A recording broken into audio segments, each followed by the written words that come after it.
बकर youth wing के क्याम का मकसद नादरा और गरीब लोगों की माली इमदाद और इनके रोजगार का मुस्तकिल हल तलाश करना है। यूथ विंग गैर सियासी और हकीकी फलाही तंजीम है। यह बात चेयरमैन बकर यूथ विंग चौधरी मोइन गुजर ने RNA न्यूज के नुमाइंदे चौधरी सुल्तान बाहू से खुसूसी गुफ्तगू करते हुए कही। उनका मजीद क्या कहना है, जानते हैं सुल्तान बाहू की इस इंटरव्यू में।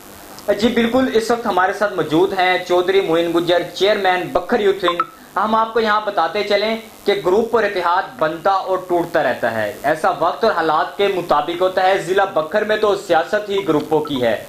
ग्रुप तब्दीली तख्त से तख्ते तक पहुँचा देता है। सोशल मीडिया के मुताबिक मैदान में उतर आए हैं। इनमें से एक बड़ा ग्रुप बकर यूथ विंग की शक्ल में सामने आया है। आज हमने उनकी आवाज अपने नाज़रीन तक पहुंचाने की कोशिश की है। तो मोइन गुजर साहब हमारे साथ इस वक्त मौजूद हैं। उनसे जानते हैं कि बकर यूथ विंग कायम करने का ख्याल उनके जहन में कैसे आया। जी मोइन साहब, आपका जो है आपके जहन में बकर यूथ विंग कायम करने का ख्याल कैसे आया? जी बहुत शुक्रिया चौधरी सुल्तान साहब। सबसे पहले तो मैं आपका शुक्रिया अदा करता हूं कि आप मेरे पास तशरीफ़ लाए और आपने अपना कीमती टाइम दिया और हमें इस काबिल समझा कि आप हमारी आवाज़ बकर के लोगों तक, बकर के नौजवानों तक पहुंचा सकें। और जो आपका सवाल है कि बकर यूथ विंग का ख्याल मेरे जहन में क्यों आया, तो सुल्तान साहब आप ये देखें ना कि पंजाब के 36 अजला हैं और हम 36 अजला में हमारा जो ज़िला है इंतहाई पसमानदा और 36वें ही नंबर पे है।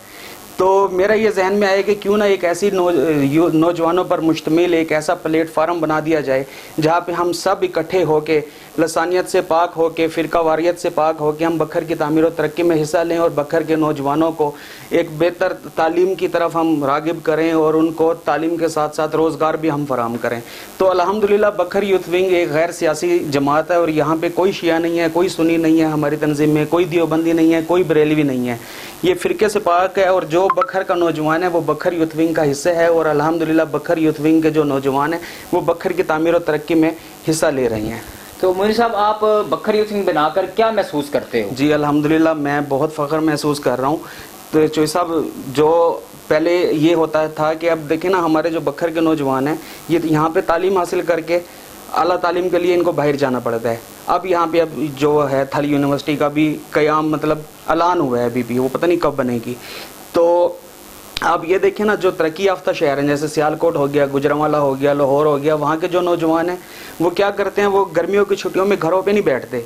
वो जब गर्मियों की छुट्टियाँ होती हैं तो वो अपने कारखानों में जाके वहाँ पे काम करते हैं और अपना पेट खुद पालते हैं, अपने माँ बाप के सर पे बोझ नहीं बनते। जबकि जो बकर के नौजवान हैं वो जनाब गर्मियों में अपने माँ बाप के सर पे बोझ बन जाते हैं। तो मैंने अल्हम्दुलिल्लाह प्राइवेट सेक्टर में भी और जहाँ तक हो सका सरकारी सेक्टर में भी नौजवानों को रोज़गार फराहम करवाया है और अल्हम्दुलिल्लाह मैं ख़ुद भी एक छोटी सी कंपनी चला रहा हूँ और जहाँ मुझे हो सका है मैंने अपने पास भी काफ़ी लोगों को रोज़गार फराहम किया है। और जो बकर के नौजवान हैं अब वो अल्हम्दुलिल्लाह अपना हक मांगना जानते हैं बकर यूथ विंग की वजह से और वो वडेरों के आंखों में आंखें डालकर अपना हक उनको मांगना आता है। मोइन साहब, आपकी यूथ विंग की सरपरस्ती कौन कर रहा है? हर यूथ विंग की कोई सरपरस्ती नहीं कर रहा। और जब मैं चला था तो लोग मजाक उड़ाते थे कि यार ये कहाँ से एक नया ग्रुप आ गया है, बकर यूथ विंग ये क्या हो गया, यहाँ पे तो ऐसा कोई तस्वर ही नहीं था। तो वो शेर है ना कि हम चलते गए और कारवां बनता गया। तो अल्हम्दुलिल्लाह ये एक बंदे से स्टार्ट हुई थी और अब बकर के हर नौजवान के मुंह पे बकर यूथ विंग का नारा है। आपकी यूथ विंग जो है वो किस किस्म के काम करती है? जी चौधरी साहब, हमारी जो यूथ विंग है अभी जैसे लॉकडाउन लगा हुआ था, पिछले दिनों में कोरोना का इशू था, तो इसमें ये जो सफ़ेद पोश लोग हैं ना, जो सफ़ेद पोश तबका है ये बहुत ज़्यादा मुतासिर हुआ है। और आप ये देखें कि जो ताजिर है ना ये भी एक रीढ़ की हड्डी की हैसियत रखता है पाकिस्तान की मीशत में। ये तबका भी बिल्कुल तबाह हो गया है और जो आम लोग थे वो तो पुरसाने हाल ही नहीं है इनका। तो हमारी यूथ विंग ने के नौजवानों ने एक टीम बनाई और हम इकट्ठे होकर हमने अपना फंड इकट्ठा किया और जो गरीब लोग थे हमने पहले तो सोशल मीडिया पे हमने मतलब लोगों को बताया कि हम इनकी हेल्प कर रहे हैं। फिर कुछ लोगों ने कहना शुरू कर दिया कि यार ये फ़ोटो सेशन कर रहे हैं, फ़ोटो सेशन अच्छा चीज़ नहीं है। तो फिर हमने खुफिया तौर पे जो गरीब हैं उनके मतलब हेल्प की, उनके घरों में हमने राशन पहुंचाया और किसी का बिजली का बिल बहुत ज़्यादा आ गया तो उनका खुफिया तौर पे बिजली का बिल जमा करा दिया और भी मतलब बहुत सारे जो हैं। तो ये हम इंशाल्लाह करते भी रहेंगे।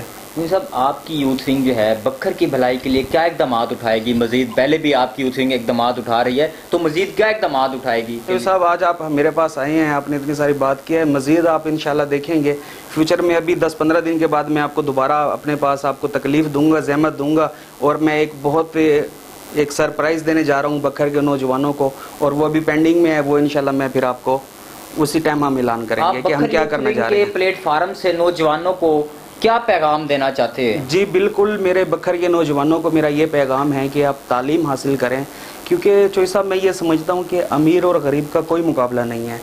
जो गरीब का बच्चा है ना, वो सिर्फ और सिर्फ तालीम हासिल करके अमीर के बच्चे को मात दे सकता है।